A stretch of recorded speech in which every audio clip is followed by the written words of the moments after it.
कि लकड़ी आपके हाथ से रखवा करके आपको मुख्यमंत्री बनाया, आपको प्रधानमंत्री बनाया, आपको लेफ्टिनेंट जनरल बनाया, आपको राष्ट्रपति बनाया, आपको गवर्नर बनाया, आपको जज बनाया, आपको आईएएस बनाया, आपको आईपीएस बनाया, आपको पीसीएस बनाया और आपको पीपीएस बनाया।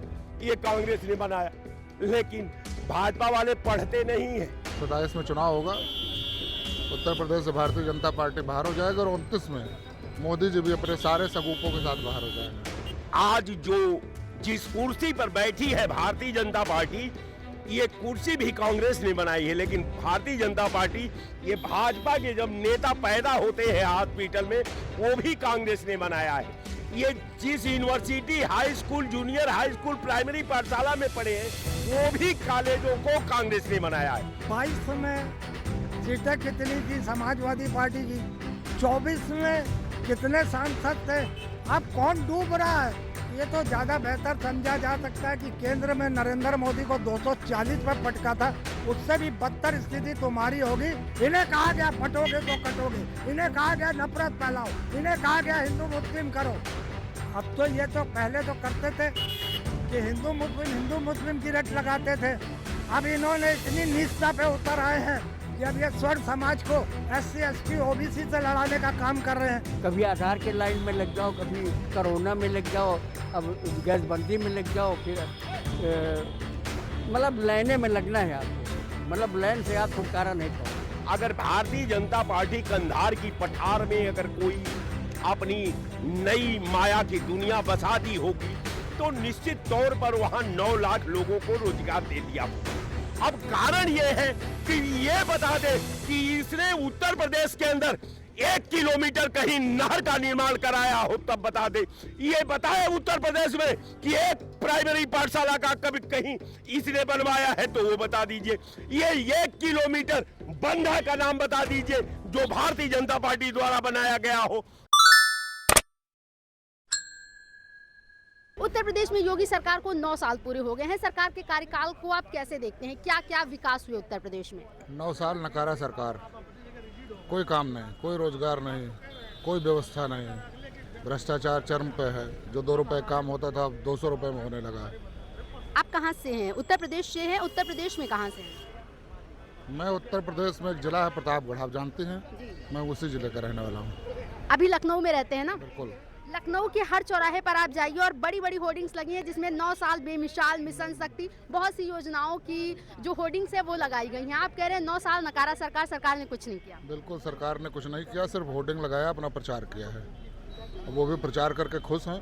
सरकार बताएगी, जनता बताएगी क्या करना है क्या नहीं करना है। 27 में चुनाव आने ही वाला है, विधानसभा चुनाव ज़्यादा दिन है नहीं। आपको पता है सरकार क्या, जनता जो चाहेगी वो कर देगी।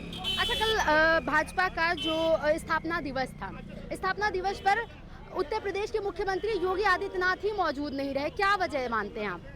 वो भाजपा के ऊपर है ना, वो तो भाजपा से उनसे क्या मतलब, उनको ये लगता है कि मैंने भाजपा खड़ी की है उत्तर प्रदेश में, इसलिए ऐसा है। और फिर ऐसा आत्मविश्वास, क्या अंधविश्वास, क्या कह सकते हैं उनको, क्या आत्मसात उन्होंने कर रखा है अपने जातिगत राजनीति करके और जातिगत कॉकस बना के वो सोचते हैं वैसे सरकार बने रहेंगे। ऐसा हो नहीं पाएगा।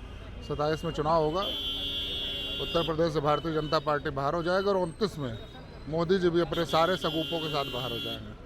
अगर बाहर हो जाएंगे, आपने कहा 27 में भारतीय जनता पार्टी साफ हो जाएगी, तो फिर किसे देखना चाहते हो? उत्तर प्रदेश में कौन होगा? चाहे जो हो, उत्तर प्रदेश में और भारत में दोनों में कांग्रेस की ही सरकार बनेगी।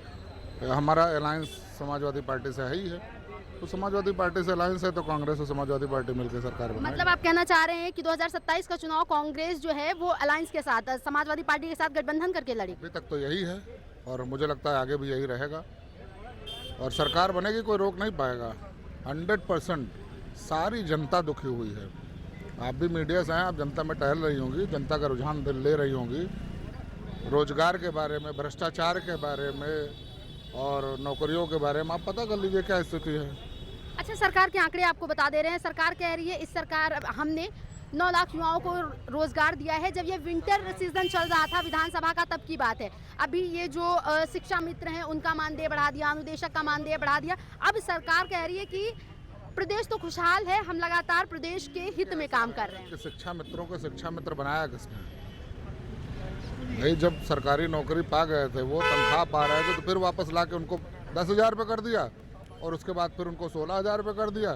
तदर्थ शिक्षक को पता है आपको, तदर्थ शिक्षक पिछले 10 साल से पढ़ा रहे थे, 15 साल से तनख्वाह ले रहे थे, सबको बैठा दिया है। ये रोजगार नहीं देती है सरकार, ये सरकार बेवकूफ़ बनाती है, आंकड़े दिखाती है बस। ये क्या कर रही है, लोन कर रही है, कह रही है लोन से हम रोजगार दे रहे हैं, और लोन भी किसका कर रही है, पूंजीपतियों का बेवकूफ़ बना रही है, उनके यहाँ लोगों को रोजगार दे रही।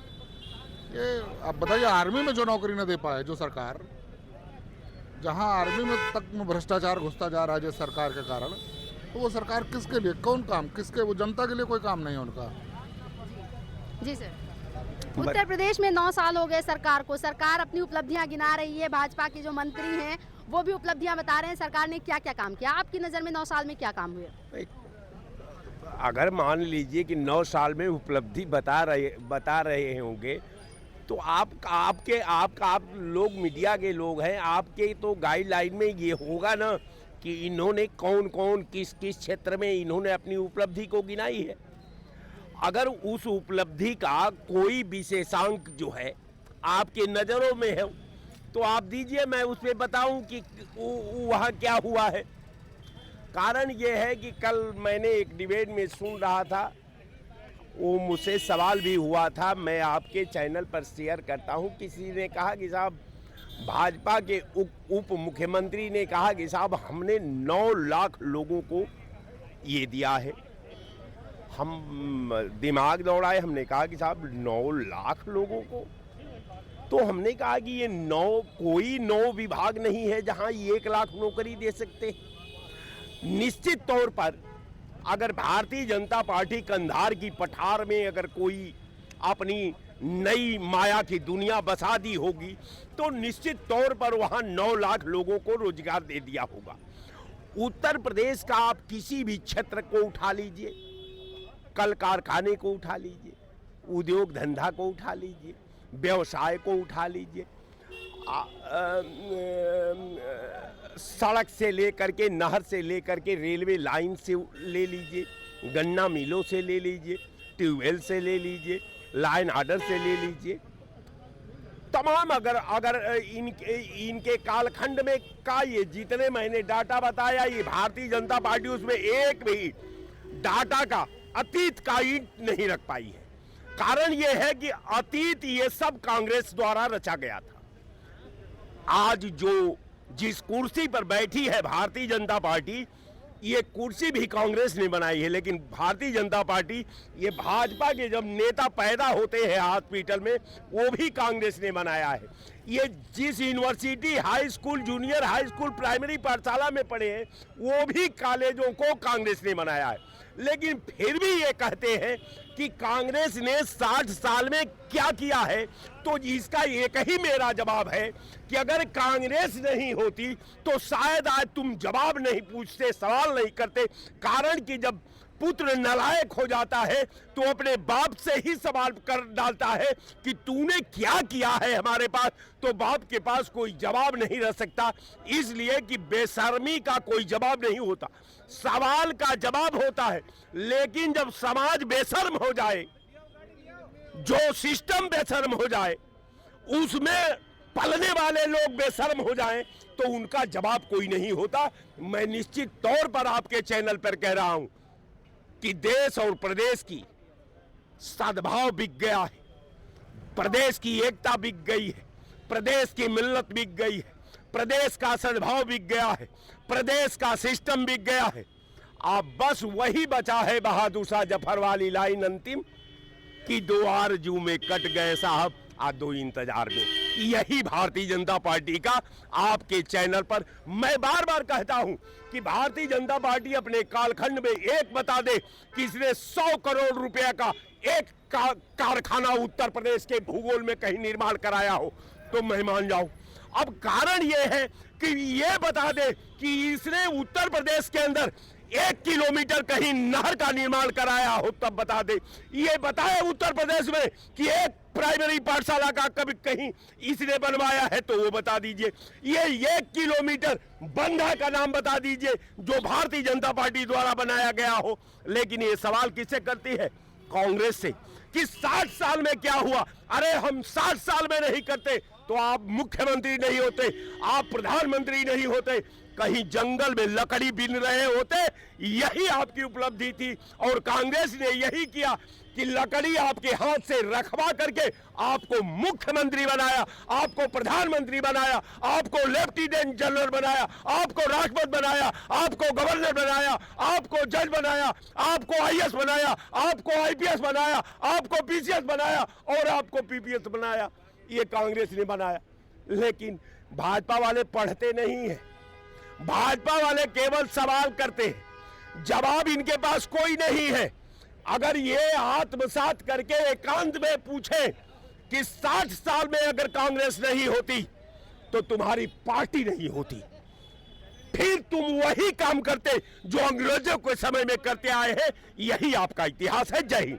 चाय की पत्तियां जो हैं वो जो वहाँ पर वर्कर्स हैं उनके साथ तोड़ रहे हैं, कैसे देखते हैं इसे? बंगाल, केरला और तमिलनाडु, यहाँ तो भाजपा की सरकार है ही नहीं। रही बात असम और पांडिचेरी की, असम के बारे में बहुत ज़रूरी बताना इसलिए ज़रूरी है क्योंकि वहाँ के विश्वकर्मा जो शर्मा है मुख्यमंत्री, उनकी पत्नी पर एक बहुत बड़ा इल्ज़ाम साबित हुआ है कि उनके पास 3 देशों के पासपोर्ट हैं, जिसमें से 2 मुस्लिम कंट्री के हैं, 1 इंग्लिश कंट्री का। पति पत्नी दोनों यहाँ पर मुस्लिम समुदाय को पानी पी पी के कोसते हैं, उन्हें कितनी कितनी भद्दी भद्दी गालियों से टिप्पणी देते हैं कि तुम पाकिस्तान चले जाओ और न जाने कितना कुछ। इस दरिंदे, मैं बहुत स्पष्ट कर दूं कि शर्मा की भाषा शैली ऐसी है कि शर्म आती है मुझे, ऐसे लोग मुख्यमंत्री बना दिए जाते हैं। तो ये पति पत्नी जिस तरीके से गाली गलौज करते हैं, क्या अभी तक गृह मंत्री ने कोई एक्शन लिया? देश के प्रधानमंत्री ने कोई एक्शन लिया? इतना बड़ा इल्ज़ाम आया। शर्मा कह रहा है कि मैं पवन खेड़ा के खिलाफ एफआईआर करूंगा, उसको जेल में कराऊंगा। ये तो राहुल गांधी के बारे में भी बहुत कुछ कह चुके हो, बहुत से मुकदमे ठोक चुके हो। अरे साबित तो करो, कुछ करो तो। सिर्फ कहने से कुछ नहीं होगा। आप लोगों ने एक कसम खा रखी है कि हिंदू मुस्लिम करना है, तेरी बेटी उठा ले जाएंगे, तेरा ये हो जाएगा, तेरा वो हो जाएगा।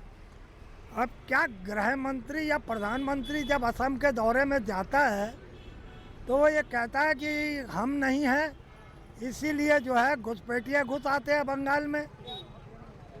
तो भाई सवाल तो अब तुम ही से करेंगे। कहीं ना कहीं ये रंगा बिल्ला यानी कि मोदी नरेंद्र सरेंडर और ये तड़ी पार खुद को एक्सपोज कर देते हैं। ये कहते हैं बंगाल में अगर बीजेपी आएगी तो घुसपैठिए घुसेंगे नहीं। तो ये बात कबूलते हैं ये लोग कि 2014 से ये सत्ता में है नरेंद्र मोदी की सरकार, जिसका गृह मंत्री तड़ी पार है और प्रधानमंत्री मोदी है और बॉर्डर पे सुरक्षा बीएसएफ की केंद्र सरकार की होती है। मगर सवाल है कि आप तो कह रहे हो कि ममता जी बैठी है इसलिए आतंकवादी घुसते हैं। तो इन्होंने ये बात तो खुद कबूल ली, खुद को एक्सपोज कर दिया कि हमारी सरकार बिल्कुल निठल्ली है, बिल्कुल एकदम बेकार सरकार है। हमारे होते हुए 2014 से आतंकवादी बंगाल से घुसते हैं और यहाँ पर वारदात करते हैं। तो ये खुद कबूल रहे हैं, चाहे वो रंगा हो, चाहे बिल्ला हो, चाहे वो नरेंद्र हो, चाहे अमित शाह तड़ी पार हो। तो ये लोग जो जिस तरीके से अपने बारे में कहते हैं मैम, तो इनको अपने ऊपर ये नहीं लगता कि अपनी हंसी अपना मजाक खुद उड़ा रहे हैं। अब उत्तर प्रदेश की बात करते हैं। अभी उप मुख्यमंत्री केशव प्रसाद मौर्य ने कहा कि राम भक्त आपको कभी माफ नहीं करेंगे अखिलेश जी। साथ ही उन्होंने कहा समाजवादी पार्टी एक डूबता हुआ जहाज है। कैसे देखते हैं इसे? सत्ता में आप बैठे हुए, डूबता हुआ जहाज कहाँ से हो जाएगा? 2022 में सीटें कितनी थी समाजवादी पार्टी की? 24 में कितने सांसद थे? अब कौन डूब रहा है? ये तो ज़्यादा बेहतर समझा जा सकता है कि केंद्र में नरेंद्र मोदी को 240 पे पटका था, उससे भी बदतर स्थिति तुम्हारी होगी। क्योंकि कल भारतीय जनता पार्टी का स्थापना दिवस था और नज़रअंदाज किया गया किसको? नरेंद्र मोदी, वो मुख्यमंत्री योगी आदित्यनाथ को। वहाँ उसकी उपस्थिति नहीं हुई।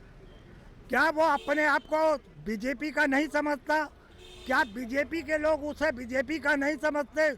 वो तो वैसे भी किसी और पार्टी से था, चाहे वो समाजवादी पार्टी या कई और पार्टियों में रहा योगी आदित्यनाथ। खुद तो भाजपा का या आरएसएस से उसका दूर दूर तक कोई लेना देना नहीं था। तो कि जिस तरीके से योगी आदित्यनाथ को कल नज़रअंदाज किया गया, जो इनका अवदेश क्या वो जो इनका सालाना केशव प्रसाद मौर्य नहीं केशव प्रसाद मौर्य ने जो इनका स्थापना दिवस जो हुआ उसको नज़रअंदाज किया गया। अब बाकी और कौन कौन नहीं गया कोई फर्क नहीं पड़ता, मगर जब प्रदेश का मुखिया ही वहाँ पे ना नजर आए तो उससे अंदाज़ा लगा लेना चाहिए कि पार्टी में कितनी टूटन है। और ऐसे में ये 2027 का सपना देख रहे हैं, और सपना तो ये देखना बंद ही कर दें। केंद्र सरकार को जो मार लगी थी वो शिक्षा, रोजगार, स्वास्थ्य, नौकरियां, महंगाई, सुरक्षा पर ना बोलने पर लगी थी, और वही इनके साथ कर्म होगा। उत्तर प्रदेश में जनता को इग्नोर किया गया शिक्षा, रोजगार, स्वास्थ्य, नौकरियां, महंगाई, सुरक्षा को लेकर। इन्हें कहा गया बटोगे तो कटोगे, इन्हें कहा गया नफरत फैलाओ, इन्हें कहा गया हिंदू मुस्लिम करो। अब तो ये तो पहले तो करते थे कि हिंदू मुस्लिम की रट लगाते थे। अब इन्होंने इतनी निष्ठा पे उतर आए हैं कि अब ये स्वर्ण समाज को SC ST OBC से लड़ाने का काम कर रहे हैं। तो कहीं ना कहीं इनकी कार्यशैली को देखा जाए तो ये किस तरीके से मतलब इतने बेशरम है, ये लोग इतने बेशरम है। ये सत्ता पाने के लिए अभी तक हिंदू मुस्लिम करते करते अब अपने ही हिंदू समुदाय को आपस में लड़वा के ये कौन सी सत्ता हासिल करेंगे। मैम ये आप देख लीजिएगा 2027 के नतीजे यकीनन देश हित में होंगे, देश की प्रदेश की जनता के हित में होंगे, और भाजपा पूरी तरीके से नस्तो नाबूद होगी। और लोगों से बात करते हैं। हाँ जी सर, क्या नाम है आपका? हमारा अविनाश नाम है। अभी उत्तर प्रदेश में योगी सरकार को 9 साल पूरे हो गए हैं। सरकार द्वारा उपलब्धियां गिनाई जा रही हैं कि प्रदेश खुशहाल जीवन जी रहा है। हमने करोड़ों लोगों को नौकरी दी, 9 लाख युवाओं को नौकरी। विंटर जब चल रहा था विधानसभा सत्र तब कहा गया था। उसके अलावा बात की जा रही है कि सबसे ज़्यादा पुलिस भर्ती जो सिपाही भर्ती है वो हमारी सरकार के दौरान हुई। कैसे देखते हैं आप इसे? क्या लगता है सरकार जो उपलब्धियाँ गिना रही है इसके अकॉर्डिंग काम हुआ है? हाँ, हो रहा है, कुछ तो हो ही रहा है। बाकी जो जनता को अपेक्षा थी उस हिसाब से काम नहीं हो रहा, जनता के अकॉर्डिंग काम नहीं चल रहे हैं। अभी बेरोजगारी कहाँ ख़त्म हो रही है, बेरोजगारी बहुत ज़्यादा बढ़ रही है, गैस की क्राइसिस हो गई है, तमाम मारामारी चल रही है। अब वो अपनी उपलब्धि बता रहे हैं, बात सही है, उनको बताना भी चाहिए, लेकिन हमारे अकॉर्डिंग अभी इतना अच्छा नहीं लग रहा है कि बहुत अच्छा काम हुआ है। अच्छा, जनता ने 2 बार मौका दिया, 17 से फिर 22 से फिर अभी ये 27 चुनाव नज़दीक आ गया है। 2 बार के मौके में जनता को जो अपेक्षाएं थी उसके अकॉर्डिंग सरकार कितना काम कर पाई? नहीं कर पाई बहुत अच्छा, जो अच्छी परफॉर्मेंस होनी चाहिए थी वो नहीं हुई हमारे अकॉर्डिंग। बाकी अब अन्य लोगों की विचारधारा कुछ भी हो सकती है, लेकिन मुझे ऐसा लगता है कि जो जनता के को अपेक्षा थी उस आधार पे कोई काम नहीं हुआ। जी सर, क्या सरकार के 9 साल के कार्यकाल को आप कैसे देखते हैं? कैसा काम किया सरकार ने? और अभी 27 का चुनाव आ रहा है, जनता क्या बदलाव के मूड में है? जनता बदलाव के मूड में तो है ही है, लेकिन जनता स्वयं बदलाव कर नहीं पाएगी। समझ नहीं पाई सर, स्वयं बदलाव कैसे नहीं कर पाएगी? अरे सब कुछ उनका है, जब सब कुछ उनके पास है तो आप चाहे कि क्या करेंगे? सब कुछ उनके पास मतलब जनता जनार्दन उनके साथ है। विकास नेताओं का हुआ है, ये विकास 9 सालों में नेताओं का विकास हुआ, जनता कहीं विकास है नहीं है। अच्छा तो सर, ये पार्टी अपने लोगों का विकास करती है, नेताओं का विकास हो रहा है। जनता जो जहाँ पहले थी उससे भी नीचे चली गई। अच्छा सरकार तो कह रही है इस सरकार में ऐसा जातिवाद नहीं, परिवारवाद नहीं। इसमें तो वाद के अलावा कुछ बचे नहीं है।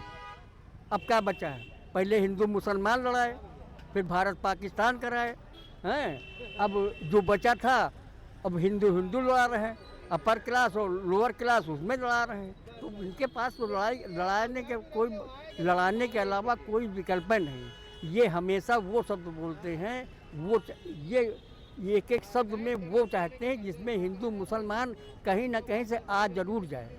बस इनका उद्देश्य सिर्फ ये है कि जनता को इसी में लड़ाते रहो, है ना।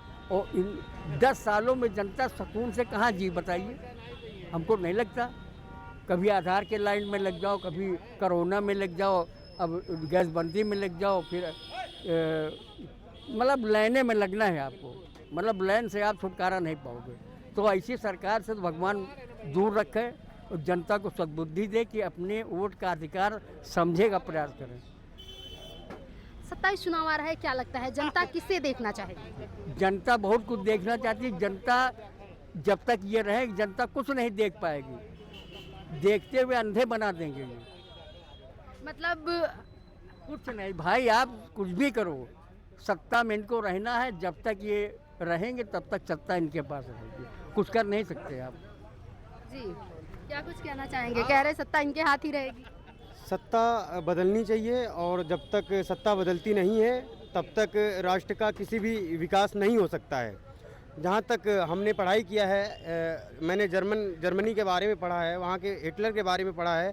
हिटलर स्वयं जो यहाँ पर तानाशाही चल रही है, अगर धरातल पे बात किया जाए तो जनता वाकई में बड़ा परेशान है। आप जो अधिकारी ज़िले मुख्यालय पे बैठे होते हैं वो क्षेत्र में जाना पसंद नहीं करते हैं। अभी मैं कानपुर और औरैया और मैनपुरी और कन्नौज के आसपास की बात करूं तो वहां पर भारी किसानों का नुकसान हुआ है, लेकिन धरातल पर अधिकारी एसी को छोड़ के जाना नहीं चाहते हैं। हालांकि कई योजनाएं रही हैं जिसमें हम प्रदेश की सरकार की हम तारीफ़ करते हैं, जैसे कि उसने यूपी पुलिस भर्ती किया, बहुत से युवाओं को एक साथ भर्ती कराया और जो गड़बड़ी थी उसको हटाया। लेकिन वहीं पे एक ऐसा सवाल जो अभी भी फंसा पड़ा हुआ है कि जो लोग पहली बार परीक्षा हुई थी उसमें जो दोषी थे उनके घर पर अभी तक बुलडोजर चला क्यों नहीं, ये बड़ा सवाल है। आखिर छोटी छोटी घटनाओं में बुलडोजर चला दिया जाता है। मैं यहाँ पर सरकार की कड़ी निंदा करता हूँ। जो लोग पुलिस भर्ती में आरोपी थे उनके घर पे भी बुलडोजर चलाया है।